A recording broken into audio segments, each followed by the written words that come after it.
पालघरच्या जवाहर सार्वजनिक बांधकाम विभागाचा अनागोंदी कारभार पुन्हा एकदा समोर आलाय। वाडा, विक्रमगड, जव्हार, मोखाडा या तालुक्यांमध्ये सुरू असलेल्या रस्त्यांच्या विकास कामांमध्ये मोठ्या प्रमाणावर भ्रष्टाचार सुरू असल्याचं समोर आलंय। वाडा तालुक्यातील केळठण डाकिवली रस्त्याच्या दुरुस्तीचं काम हाती घेण्यात आलं असून अवघ्या 1.5 किलोमीटर पेक्षा कमी रस्त्यासाठी तब्बल 4.5 कोटी रुपये मंजूर करण्यात आलेत। मात्र या रस्त्याचं काम निकृष्ट दर्जाचं केलं जात असल्याची तक्रार स्थानिकांनी थेट उपमुख्यमंत्री एकनाथ शिंदे आणि सार्वजनिक बांधकाम मंत्री शिवेंद्रराजे भोसले यांच्याकडे केली आहे।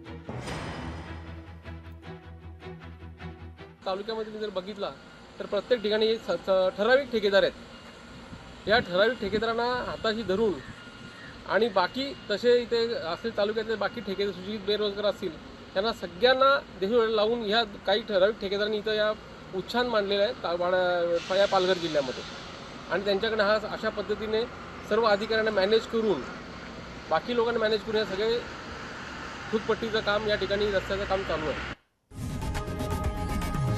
लोकशाही मराठी ऐका, पहा, जागरूक रहा।